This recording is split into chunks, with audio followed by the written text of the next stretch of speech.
of the women who led the first protest march in South Africa. In our family, I have two sisters and a brother, so women dominate,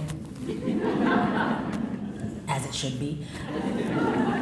And we used to always, when we were growing up, we used to make fun of my father and my brother. We would be talking about the struggle, and we would say to them, yeah, the men sat around and wrote letters and signed petitions. It was the women who first took the struggle to the street.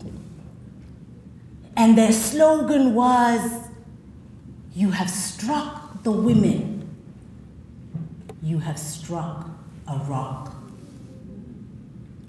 Those are the African women I know.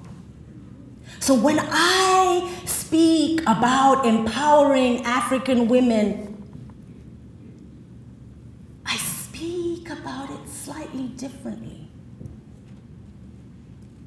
I am talking about the women I knew when I was doing my field work for my never completed PhD, and my father is always reminding me that it was never completed. And anytime something goes wrong in my life, it's because I didn't complete that PhD, you know? My roof is leaking. Well, if you had finished that PhD, your house would be more sound. Okay, if you insist. But I was in a rural community in South Africa, and I was trying to find out what it was women in this community, which was a migrant resource community, which means that most of the men had signed on as migrant workers and worked in so-called white South Africa, and so that the community was 90% women 90% of the time. And to find out what it was that the women in these communities did to sustain themselves and their families and the community when the men were away. And I started off by going around the village interviewing different women. And over, I would say, so Mayor, what is it that you do? And over, they would say, well, my child, I do nothing. I said, well, I mean, what do you mean you do? Oh, I do nothing, my child. I do nothing. So I finally decided, okay, this is not getting me anywhere. I'm going to follow these women and find out what nothing is. And so I shadowed a woman for one day every month. And I have to tell you that originally my plan was I was going to shadow one woman for one day every week. But after I had done one woman's nothing, I decided, okay, this is more nothing than I can handle. We'll do it once a month, okay?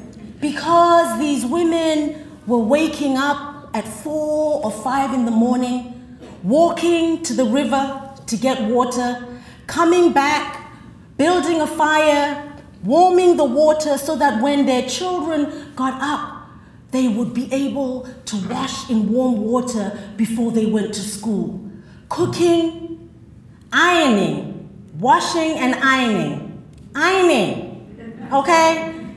I have to do a different dictionary definition of iron for my children because it never gets used in my house.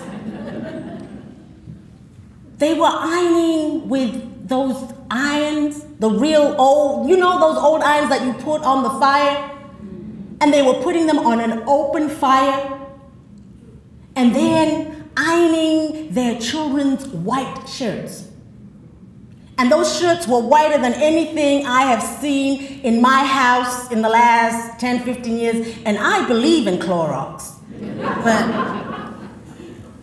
what these women had to do to have their children walking out of their home every morning, fed, looking sharp, as we would say. And then they would be out in the fields, helping one another, weed, sow, whatever. Or else they would be walking into town to buy big sacks of cabbages or potatoes to be able to come back and sell them to other people in the community. That went on all day. Then they were back at the river in the afternoon to have water at home for the evening cooking. And yet, they said they did nothing. And so, when I speak about empowering the women in Africa, I am saying we need to convince them that what you do is not nothing. That what you do is in fact what sustains communities. In fact, under apartheid, those women in those communities, those women who a South African government minister referred to as superfluous appendages, actually subsidized the apartheid country. Because there were no services in those communities.